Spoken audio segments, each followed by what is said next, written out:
چنانچہ ایک بزرگ بڑی عجیب بات فرماتے تھے،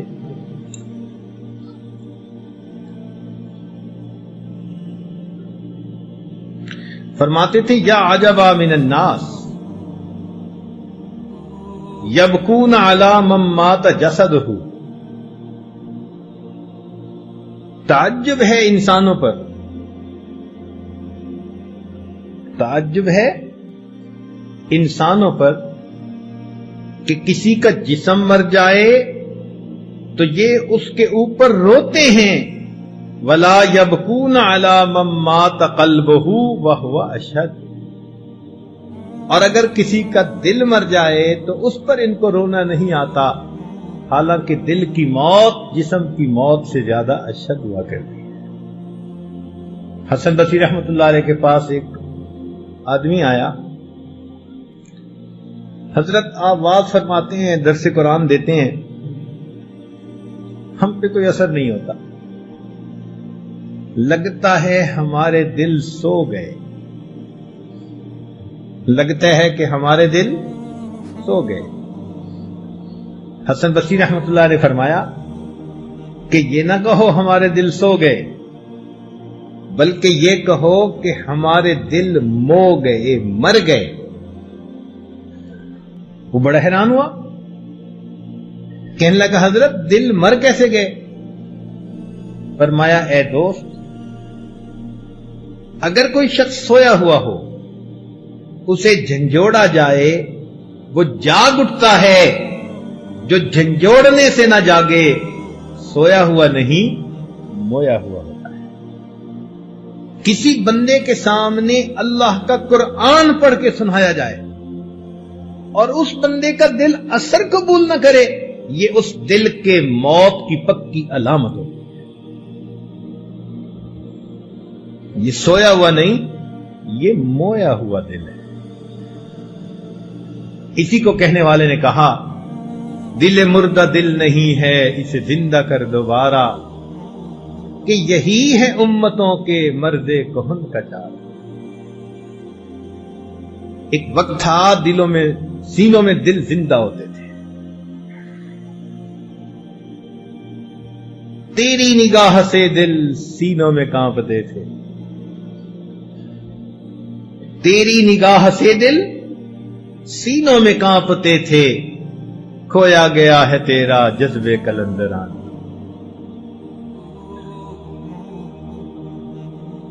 اب اس مردہ دل کو زندہ کرنے کے لیے سب سے بہترین اکسیر وہ اللہ تعالی کا ذکر ہے۔ یہ سمجھ لیں کہ اس کے لیے ویکسین ہے۔ حدیث پاک میں فرمایا ذکر اللہ شفاء القلوب، اللہ تعالی کا ذکر دلوں کے لیے شفا ہے۔ چنانچہ اللہ تعالیٰ کی یاد سے دل کی بیماریاں دور ہوتی ہیں، دل کے اندر سے روحانی بیماریاں ختم ہو جاتی ہیں۔ صدیق اکبر عنہ کی روایت ہے، فرماتے ہیں مثل لکل شیء سقالۃ وسقالۃ القلوب ذکر اللہ، ہر چیز کے لیے ایک پالش ہوتی ہے اور دلوں کی پالش اللہ تعالی کی یاد ہے۔ تو جو انسان اپنے رب کو یاد کرے اپنے دل میں، اس کا دل منور ہوتا ہے۔ ابن تیمیہ رحمۃ اللہ علیہ لکھتے ہیں الذکر للقلب کالماء للسمک، دل کے لیے ذکر ایسا ہے جیسا کہ مچھلی کے لیے پانی ہوا کرتا ہے۔ مچھلی پانی کے بغیر زندہ نہیں رہتی، انسان کا دل اللہ کے ذکر کے بغیر زندہ نہیں رہتا۔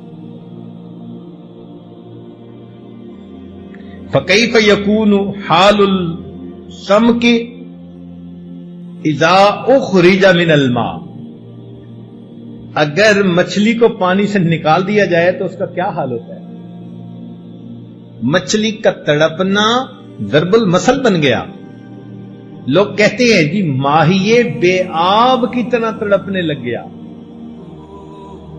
تو جیسے مچھلی پانی کے بغیر تڑپتی ہے، مومن کا دل اللہ رب العزت کی یاد کے بغیر ایسے تڑپتا ہے۔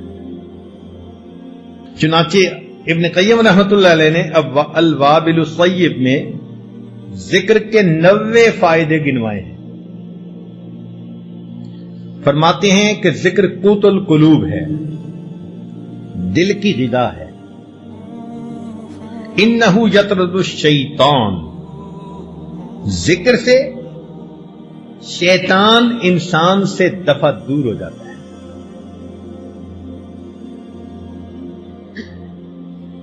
آپ دیکھیں دنیا کا یہ دستور ہے کہ جب کوئی فوجی کسی دشمن پہ قابو پاتا ہے تو سب سے پہلے اسے کہتا ہے ہینڈز اپ۔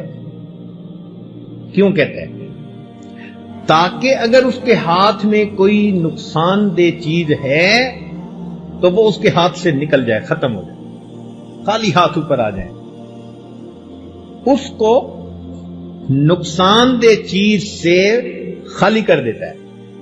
بالکل اسی طرح شیطان جب انسان پر قابو پاتا ہے تو اس کے دل کو اللہ کی یاد سے غافل کر دیتا ہے۔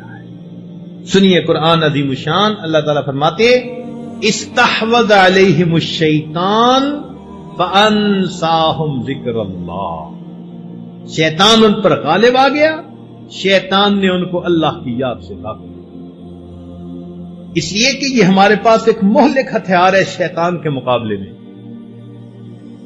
وہ ہمیں ہتھیار سے فارغ کر دیتا ہے۔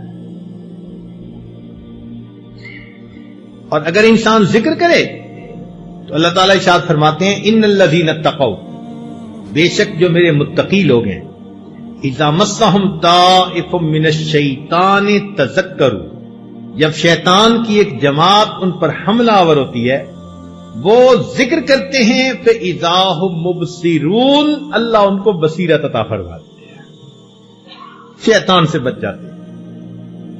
تو ہماری پروٹیکشن شیطان سے اللہ رب العزت کے ذکر کے ذریعے سے۔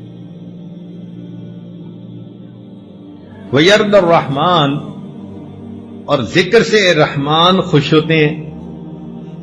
یزیل الحم والغم من القلب، ذکر کے کرنے سے انسان کے دل سے غم، پریشانی سب کچھ ختم ہو جاتا ہے۔